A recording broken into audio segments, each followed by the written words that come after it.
Menyambung daripada tafsir surah Fussilat, kita sampai kepada ayat yang ke-19.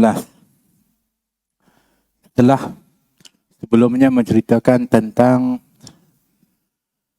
kaum Ad dan kaum Samud sebagai satu perumpamaan contoh yang berlaku kepada umat yang sebelumnya.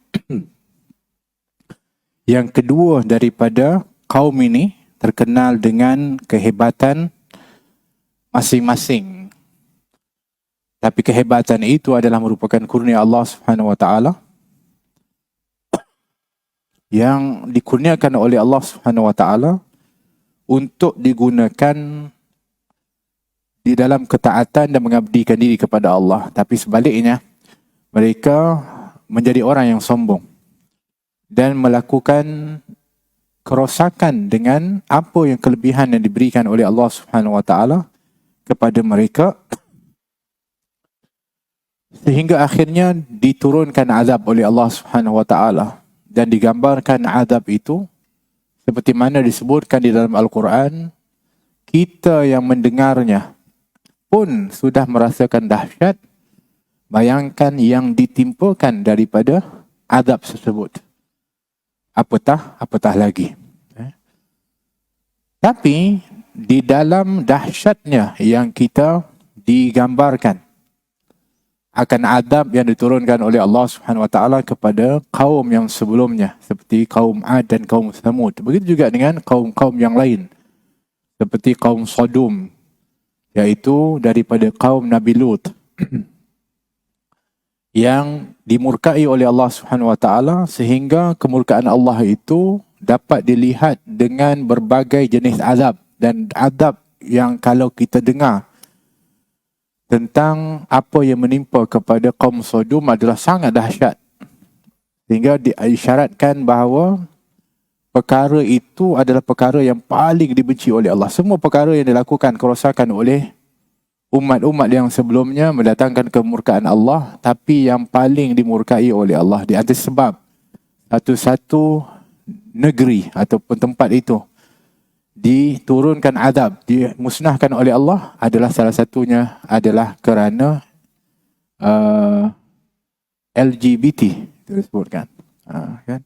Disebutkan ada 3 sebab satu-satu negara itu atau satu-satu tempat itu akan dimusnahkan oleh Allah dan untuk digantikan dengan yang lain. Yang pertama adalah dengan sebab LGBT. Itu paling cepat akan dimusnahkan oleh Allah. Jadi kalau ada satu negara yang mengiktiraf daripada LGBT ini, negara itu akan dihancurkan oleh Allah.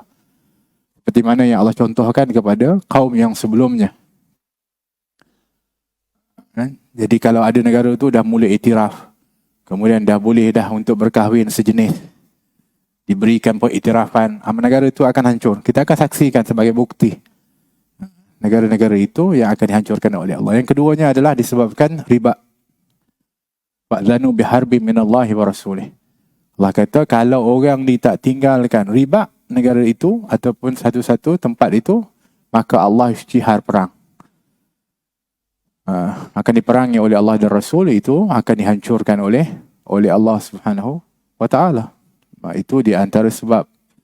Dan yang ketiganya adalah apabila negara itu, satu tempat itu menzalimi, banyak melakunya kezaliman yang berlaku di situ. Ya. Jadi hati-hati, jangan sampai di tempat kita ini adanya daripada sebab-sebab akan dimusnahkan oleh Allah Subhanahu wa taala.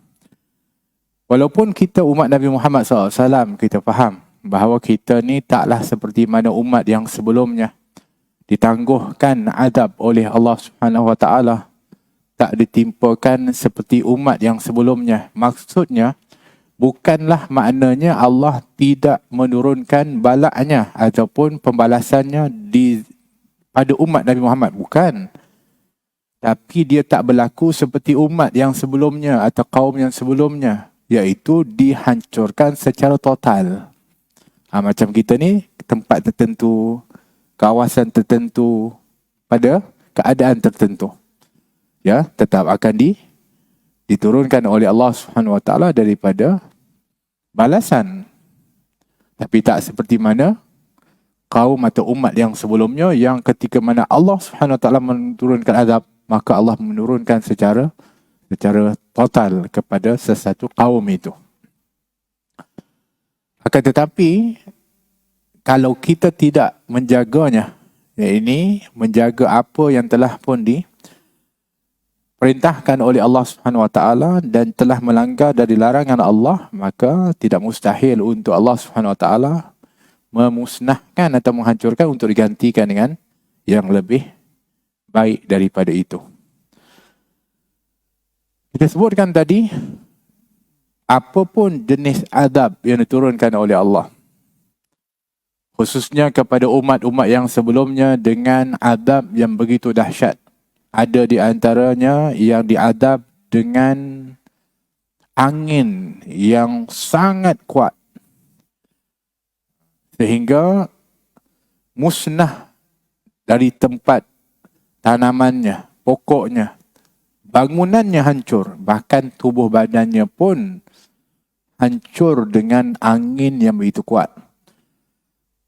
Ada di antaranya yang diazab oleh Allah dengan pekikan daripada seperti satu guruh yang begitu kuat sehingga hancur mereka. Ada di antara mereka yang diangkat oleh Allah dan diterbalikkan seperti kaum Sodom. Terbenam mereka sedalam-dalamnya ke dalam perut bumi.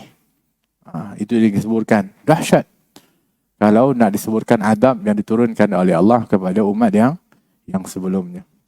Namun begitu, dahsyat mana pun azab yang disebutkan dan yang diturunkan, yang dikenakan di bumi ini, di dunia ini, tidak akan dapat untuk menandingi dahsyatnya daripada azab Allah Subhanahu Wa Taala di akhirat. Jadi kalau kita tahu, dahsyatnya, ngerinya. Tapi Allah berfirman, wa yauma yuhsyaru a'da'ullahi ilan nari wahum yuza'un. Dan ingatlah hari dihimpun musuh Allah, yang ini mereka yang melakukan kemungkaran di dunia ini, yang tadinya yang telah pun melanggar daripada larangan Allah Subhanahu Wa Taala, yang tak mahu ikut daripada utusan yang telah diutuskan oleh Allah di kalangan para rasul, maka mereka akan dibawa ke dalam neraka. Lalu mereka dijaga serta diatur keadaan dan perjalanan mereka masing-masing. Mereka tak boleh lari, mereka tak boleh escape daripada azab tu. Mereka akan diseret dan dimasukkan ke dalam neraka oleh malaikat, dan malaikat dia ada nama dia Zabaniyah. Malaikat Zabaniyah ni malaikat yang akan mengheret orang-orang yang ketika Allah mengatakan masukkan dia ke dalam neraka, maka malaikat Zabaniyah ni akan seret dia ketika itu untuk dihumbankan ke dalam neraka. Dia jaga sehingga dia tak mampu ketika itu untuk lari daripada azab tersebut, dan azabnya sudah pun ditetapkan oleh Allah, diatur, kerana jenis-jenis azab di dalam neraka ini pun berbeza-beza mengikut kesalahan dan keadaan seseorang itu. Oleh kerana itu disebutkan neraka itu pun ada beberapa jenis. Ada yang disebutkan dengan nama Jahannam, ada yang disebutkan dengan nama daripada neraka Hawiyah, ada yang disebutkan dengan Awail, ada yang disebutkan dengan Saqar. Jadi berbagai sa'ir, neraka sa'ir, dan bentuk azabnya pun ada perbezaan di antara dengan lain, tapi semuanya adalah sangat dahsyat dan tidak ada yang pernah dirasai, walaupun sedahsyat mana pun seseorang itu merasa susah ke dalam kehidupan dunia ini. Mana kalau kita tengok kaum yang sebelumnya diazab dengan turunnya daripada batu daripada api. Kita tahu bagaimana burung yang mana melempar daripada batu daripada sijil kepada kepada tentera Abraha, neraka sijil. Itu pun sampai berlubang-lubang dan jatuh daripada tubuh-tubuhnya satu persatu. Dahsyat. Tapi ketika di dalam neraka dan diadab, itu lebih dahsyat. Sebab tu ketika Allah cerita tentang adab ni, tentang kaum Ad, kaum Samud, kita pun dengar ngeri dan takut. Tapi kamu lebih kena takut nanti di akhirat. Kerana mereka telah diadab di dunia, mereka juga akan diadab lebih dahsyat di akhirat. So tak timbul nanti orang mengatakan, dah kena adab kat dunia dah. Kemudian dah kita panggil dah lali dengan adab itu, nanti di akhirat dah tak rasa apa-apa. Tidak. Kerana apa yang akan dirasai di akhirat itu adalah jauh lebih dahsyat daripada apa yang ditimpakan di dunia ini. Maknanya kalau kita dekat dunia ni pernah kena satu yang sangat menyakitkan. Contoh, kita kata taubat tak nak lagi lah. Sakit sangat tak tahan. Taubat tak nak buat lagi. Taubat tak nak tu. Itu hanya kecil untuk dibandingkan dengan apa yang akan dirasai oleh orang-orang yang diadab nanti di akhirat. Itu pun kita dah tak tahan dah. Kita kata kalau boleh jangan kena lagi lah. Tak tahan ni, sakit sangat. Kan? Bayangkan di akhirat nanti, sudahlah dia dahsyat. Kemudian dia akan menanggung rasa itu sepanjang dia berada di dalam neraka. Sepanjang dia akan merasakan kesakitan itu. Dia tak ada satu had. Oh, habis dah. Sakit sangat, okey dah. Lepas tu lali. Tak. Dia akan menanggung kesakitan itu sepanjang dia di dalam nerakanya Allah Subhanahu wa taala, wa iyadzubillah. Hatta idza ja'uha syahida 'alaihim sam'uhum wa absaruhum wa juluduhum bima kanu ya'malun. Sehingga apabila mereka sampai ke neraka, jadi diseret. Pergi ke mana? Ke neraka. Apabila sampai ke neraka tu, belum masuk lagi. Dah sampai dekat dah. Maka pendengaran dan penglihatan serta kulit badan mereka menjadi saksi terhadap mereka.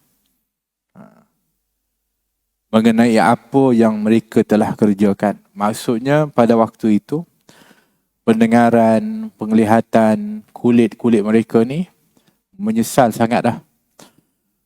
Kan? Kerana mereka yang nantinya akan turut sama di dalam azab tersebut. Disebutkan 3 perkara ini.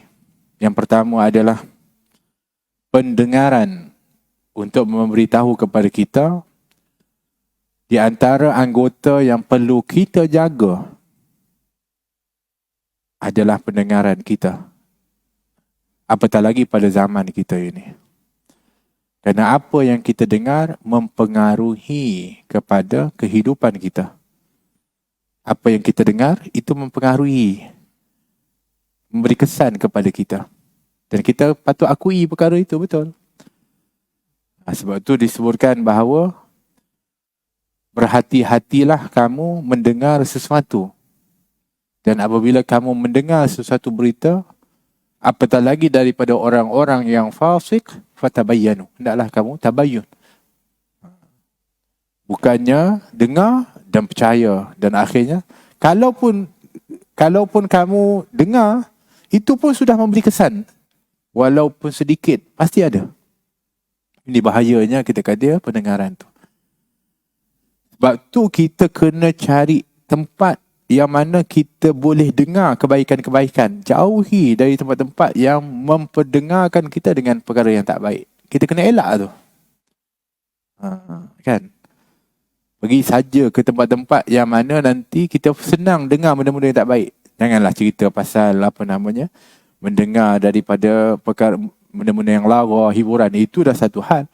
Ini maksudnya kita memang join tempat yang perbualannya, percakapannya, berceritanya adalah benda-benda yang akan merosakkan kepada hati kita. Merosakkan kepada diri kita. Kan? Jadi pendengaran ini ialah sangat memberi kesan kepada jiwa manusia. Sebab tu inna sam'a wal fu'ada. Inna sam'a wal basara wal fu'ad. Sesungguhnya pendengaran, penglihatan dan juga hati itu, semuanya itu akan menjadi mas'ulah, akan dipertanggungjawabkan. Maknanya Allah dahulukan telinga ni, pendengaran ni. Sedangkan kita tahu bahawa di antara banyak kesalahan yang dilakukan adalah lisan. So, kenapa yang nanti disebutkan adalah telinga? Sebab lisan itu apabila bercakap, yang menjadi pasangannya adalah yang mendengar. Dan kalau tidak ada pendengar, maka orang bercakap pun tak ada. Kenapa orang ni boleh bercakap? Sebab ada pendengar.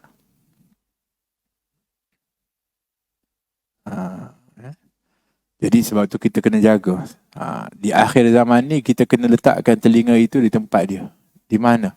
Di majlis ta'lim, di majlis zikir, majlis maulid. Semua yang kita dengar zikrullah, yang kita dengar selawat, yang kita dengar itu adalah merupakan kisah-kisah yang baik. Selalu tempatkan pendengaran kita di tempat tu. Itu yang pertama. Yang kedua adalah penglihatan kita. Dan apa yang kita lihat juga mempengaruhi kepada jiwa dan juga diri seseorang itu. Visual ni, yang kita tengok ni, dia sangat memberi kesan. Sebab tu dua perkara ni, yang namanya dengar dan juga penglihatan ini, adalah yang sangat dieksploitasi oleh manusia yang nak merosakkan manusia ini. Dua perkara ini dia akan pastikan dia akan gunakan untuk agenda mereka. Oleh kerana itu hari ini yang paling asyik atau yang paling itu adalah ialah benda-benda yang didengar dan juga yang dilihat. Lepas tu kita kata dari segi sudut hiburan dan sebagainya ialah lagu-lagu dan juga daripada movie-movie. Ini semua adalah telinga dan juga mata kita, dan semuanya memberi kesan pengaruh kepada kehidupan manusia itu sendiri. Jadi itu yang kita kena hati-hati. Sebab itulah beruntung para as-sahabah, kerana telinga mereka sering mendengar daripada Rasulullah, mata mereka melihat Rasulullah, maka mereka disebut as-sahabah. Sehingga akhirnya mereka mendapat kedudukan yang tak boleh ditandingi oleh yang lain kerana kelebihan itu. Beruntunglah para tabi'in kerana mereka mendengar daripada para sahabat, melihat kepada para sahabat. Begitulah beruntungnya para tabi'in kerana mereka mendengar daripada para tabi'in dan melihat para tabi'in. Tapi kita juga boleh menjadi orang yang beruntung ketika mana kita duduk dengan para ulama, para salihin, mendengar apa yang mereka pesan, apa yang mereka sampaikan, melihat kepada mereka, maka mudah-mudahan itu ada kesinambungan sehingga seolah-olah kita melihat sampai kepada baginda Rasulullah sallallahu alaihi wasallam. Jaga dua anggota ini. Disebutkan hati kita ni macam satu bekas yang mana ada yang akan masuk ke dalamnya, dan saluran utama yang akan masuk ke dalam hati yang terbuka ini adalah dua, iaitu telinga dan mata. Iaitu apa yang kamu dengar, dia terus masuk ke dalam hati. Apa yang kamu lihat, itu akan masuk ke dalam hati. Jadi kena jaga diri kita, jaga keluarga kita. Apa yang didengar, apa yang dilihat, perlu dijaga betul-betul. Sebab tu disebutkan nanti, ketika sampai di neraka, pendengaran dan penglihatan tu akan menjadi saksi kepada mereka. Maknanya, yang akan mengatakan, itulah dulu kamu kat dunia. Dengar itu, dengar ini, buat itu. Mata pun kata, itulah, tengok lagi. Kemudian, telinga akan kata, itulah, tak nak dengar yang betul-betul. Tempat yang baik-baik ada, tak nak dengar. Itulah mata, tak nak pergi tengok yang baik-baik. Tempat yang baik ada, tapi kamu pilih yang tak baik. Begitu juga kulit badan. Kenapa Allah SWT sebutkan kulit badan ni? Yang pertama sekali, sebab kita ini tubuh 99% semuanya kulit. Lain kuku, lain gigi, kan? Yang lain semuanya dilapisi dengan kulit.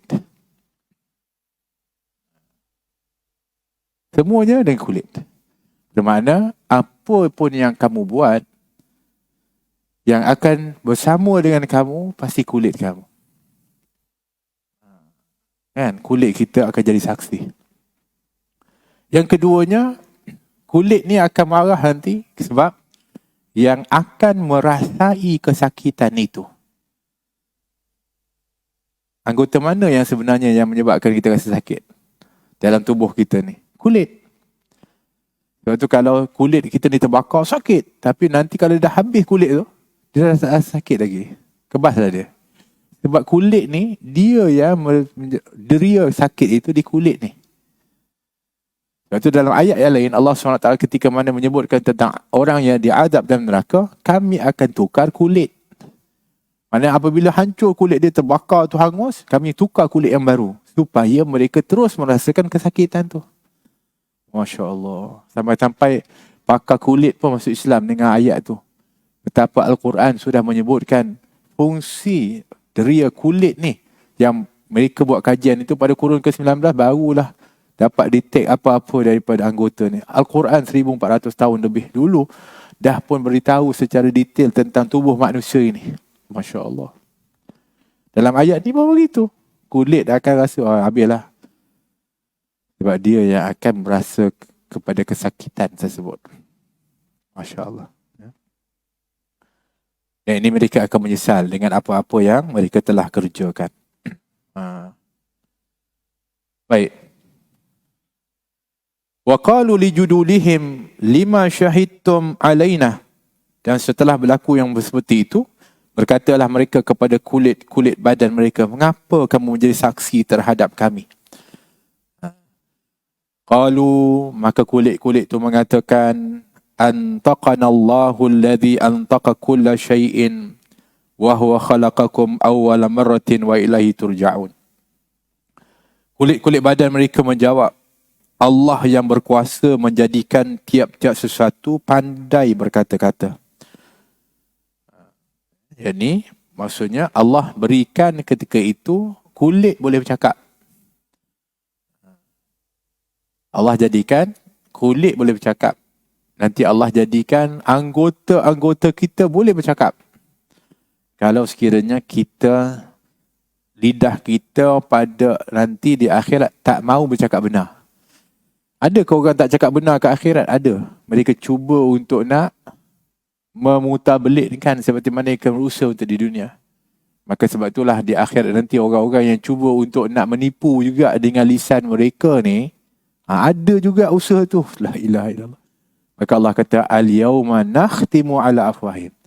Ini untuk orang-orang kafir tu. Yang ketika Allah kata, kamu begini, kamu ingkar tu. Oh tak, ya Allah, mana ada? Oh, dia menafikan pula lidah dia. Maka pada hari itu Allah tutup mulut-mulut mereka.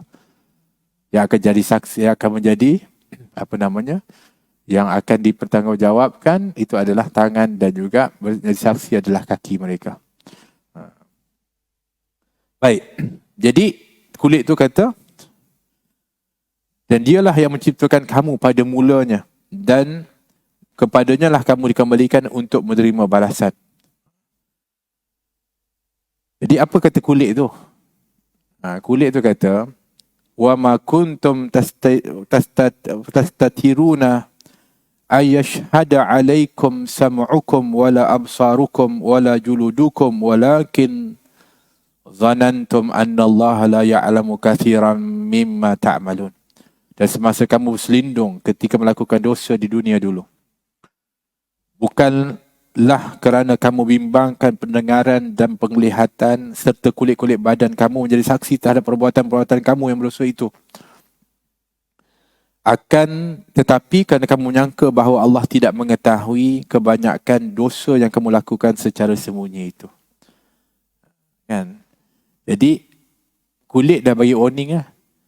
Masa kita nak buat tu, kulit kita meremang. Dia bagi warning. Ni tak betul. Nampak? Kita rasa orang ni kalau ada iman, dia rasa takut. Kulit dia rasa tak sedap. Kan? Tak selesa anggota dia. Waktu tu dah bagi warning dah. Tapi, pada waktu itu, dia tak ambil berat tentang tu. Jadi, apa saja kesan yang ada pada anggota dia ketika nak buat. Dan ini kalau orang yang ada iman, maka dia ketika nak buat salah tu, dia akan rasa bersalah. Kulit dia, badan dia, mata dia, telinga dia, begitu memang, normal. Tapi apabila dia teruskan daripada perbuatan itu, maka Allah SWT cabut iman dia. Kata Nabi, tidaklah seorang itu berzina. Apabila dia berzina, kecuali akan dicabut imannya oleh Allah. Lepas tu dia dah tak ada lagi dah iman dia. Sebab tu dia berani buat. Tidak seorang itu mencuri, kata Nabi. Ketika dia mencuri, kecuali cabut imannya oleh Allah. Jadi, waktu tu, dia buat, dia bukan masalah dia dah lupa dah daripada apa yang telah di kesan yang ada pada tubuh dia. Tapi lebih kepada dia, seolah-olah menafikan kuasa Allah SWT dan juga maha mengetahui akan Allah SWT itu. Dia dah mula macam tu. Yang dia menyangka bahawa Allah tak tahu apa yang dia buat sembunyi itu. Dan ini kalau dia beriktikad seperti itu, dia boleh menjadi syirik kepada Allah. Sebab tu orang kalau dia buat maksiat, dia mengatakan Allah tak tahu dan tak melihat, maka dia syirik kepada Allah. Dia jatuh kufur. Kerana Allah maha melihat sirran wa alaniyah, sama ada tersembunyi atau yang nyata, bahkan sir wa akhfa, yang tersembunyi, yang rahsia ataupun yang lebih tersembunyi lagi, Allah tahu. Tak ada yang tersembunyi bagi Allah Subhanahu wa ta'ala. Jadi kalau ada orang buat maksiat, dia kata Allah tak nampak, ini boleh jadi kufur. Tapi kalau dia buat maksiat, dia sedar Allah melihat dia, bermakna dia seolah-olah mempermainkan Allah, memperkecilkan, memperlekehkan. Yalah, kalau orang buat benda yang orang ni tak suka, dia buat depan orang tu. Apa maksud dia? Nak memperkecilkan orang tu. Apatah lagi orang tu pula orang yang ada kedudukan. Dia dah larang lah, jangan kau buat tu. Depan-depan orang tu buat. Apa maksud dia? Dia nak memperlekehkan kepada orang yang melarang itu. Bayangkan Allah Subhanahu Wa Taala yang telah pun menyatakan larangan dia. Tiba-tiba kita buat, sedang kita sedar Allah melihat daripada perbuatan kita. Tapi kebanyakan orang yang buat maksiat adalah dia menyangka kalau Allah tidak melihat kepada dia. وَذَلِكُمْ ظَنُّكُمُ الَّذِي ظَنَنْتُمْ بِرَبِّكُمْ أَرْدَاكُمْ فَأَصْبَحْتُمْ مِنَ الْخَاسِرِينَ. Dan sangkaan kamu yang demikian, yang kamu sangka terhadap Tuhan kamu, itulah yang telah membinasakan kamu. Jadi sangkaan kamu yang kata kamu buat tu, kamu tak takut. Pertama tu, kalau orang ada iman, dia buat tu, dia ada warning dalam tubuh dia. Kemudian dia rasa takut. Tapi kalau dia dah buat juga, dia buat. Tapi dia buat tu dengan rasa takut-takut. Kekurangannya dia ada iman, dia ada rasa. Kemudian lepas tu dia menyesal dan dia tak berhenti buat dan juga dia bertaubat. Maknanya dia masih ada iman. Dia menyesal dengan apa yang dia buat, maka bermakna dia telah bertaubat. Tapi kalau seorang tu dia melakukan kesalahan, dia ada warning, dia tetap buat. Walaupun rasa takut awalnya, kemudian dia teruskan. Kemudian setelah itu, dia rasa seronok. Kemudian setelah itu, dia rasa selesa melakukannya. Kenapa? Kerana dia, kita panggil, menjadi satu kebiasaan. Orang seperti ini, bermakna dia sudah pergi kepada selesa dan melakukan maksiat. Kemudian dia pergi kepada lebih tinggi daripada itu. Bukan hanya dia rasa seronok, dia nak ajak orang lain buat. Nampak tak? Pertama tu dia sendiri pun rasa takut-takut nak buat. Kemudian dia buat. Lepas tu dia kita panggil, dia hilangkan rasa tu. Tak selesa tu. Dia buat juga, dia buat, akhirnya dia rasa seronok. Apabila dia rasa seronok, kemudian dia naik lagi. Dia nak ajak orang buat pula. Kemudian tak cukup dengan tu, dah ajak orang. Dia akan benci kepada orang yang melarang dia. Tu. Nampak? Sebab tu dia akan jadi orang yang akhirnya menghalang orang untuk melakukan kebaikan. Nampak worstnya kita kata dia pergi ke arah yang lebih dahsyat. Bukan hanya dia je buat maksiat, dia ajak orang, kemudian dia tak suka orang yang larang dan dia tak suka orang buat baik. Orang buat baik ni musuh dia. Itu yang bahayanya kalau sekiranya sudah sampai kepada perkara itu. Kenapa? Kerana dia menyangka bahawa dia dah hebat dah.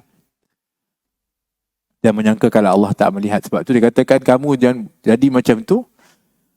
Kerana kamu menyangka, kamu sangka terhadap Tuhan kamu, itulah yang telah membinasakan. Sangkaan kamu yang Allah tak tengok kamu, melihat kamu itu yang akan musnahkan kamu. Sebab tu kita ni tetap kena yakin. Kena bina iman kita. Bahawa Allah SWT itu maha melihat. Sebab tu Sahal Al-Tustari radhiyallahu anhu, ketika mana dia kecil dia ajarkan oleh pakcik dia, Allahu ma'i, Allah itu bersama dengan aku. Allahu nadhirun ilayya, Allahu syahidun alayya. Kan? Allah bersama denganku, Allah melihat akan aku, Allah menjadi saksi ke atas aku. Itulah yang diulang, diajar dia kecil oleh pakcik dia. Sehingga akhirnya membesar dia dengan kalimat tu. Sehingga dia kata, aku tak buat maksiat, tak boleh buat maksiat. Sebab kalimat tu sentiasa terngiang-ngiang mengingatkan bahawa Allah sentiasa melihat, menyaksikan, menjadi saksi. Masya Allah. Itu yang kita kena ajar kepada anak kita. Anak kita ni jangan sampai dia takut dengan kita je. Depan kita dia tak buat, belakang kita dia buat. Sedangkan Allah itu melihat. Tapi ajarkan dia takut kepada Allah. Sehingga di mana pun dia berada, dia akan jaga syariatnya Allah SWT, perintahnya Allah SWT, larangannya Allah SWT. Bukan dia takut dengan kita, tapi hendaklah dia takut dan kenal kepada Allah SWT. Jadi oleh kerana itu, menjadilah kamu orang-orang yang rugi. Jadilah mereka orang-orang yang rugi. Fa in yasbiru fannaru maswa lahum wa in yasta'tibu fama hum minal mu'tabin. Oleh kerana itu, sama ada mereka bersabar menderita adab atau sebaliknya, maka sama sahaja. Sabar nak terima adab, tak ada orang yang akan sabar ketika diadab. Sebab apa? Sangat dahsyat. Wama asbarahum 'alan nar. Mereka tak akan boleh untuk bersabar menerima daripada adab neraka tu. Walau kat dunia ni kalau orang tu diseksa, kena torture, kena tu, dia boleh tahan. Punya kuat. Ada orang tu memang dia hati kering betul, kuat. Tapi neraka ni tak ada orang yang mampu bersabar untuk menanggung dia. Lepas Imam Syafi'i kata, Ilahi lastu li firdausi ala wala aqwa 'alan nari jahim. Aku tak mampu ya Allah. Tak kuat aku nak tanggung daripada neraka jahim. Maka fahabli taubatan waghfir dhunubi. Maka ya Allah, terima taubat aku dan ampunkan dosaku. Kan? Itu sebab kerana dahsyatnya nerakanya Allah Subhanahu Wa Taala. Dan jika mereka mohon peluang untuk mendapat keridaan Allah, mereka bukanlah orang-orang yang akan diterima permohonannya. Sebab apa? Sebab mereka kat dunia dah kufur kepada Allah. Dan kita tahu orang-orang yang kufur kepada Allah tidak akan diampuni oleh Allah Subhanahu Wa Taala. Mudah-mudahan Allah Subhanahu Wa Taala menjauhkan kita daripada azab dan berikan kepada kita taufik hidayah untuk melakukan ketaatan, dan mudah-mudahan Allah Subhanahu Wa Taala menjaga iman kita dan menjadikan kita orang yang sentiasa ingat kepada Allah dan juga mengenal kepada Allah Subhanahu Wa Taala, mengikuti kepada Rasulullah SAW. Amin Allahumma amin.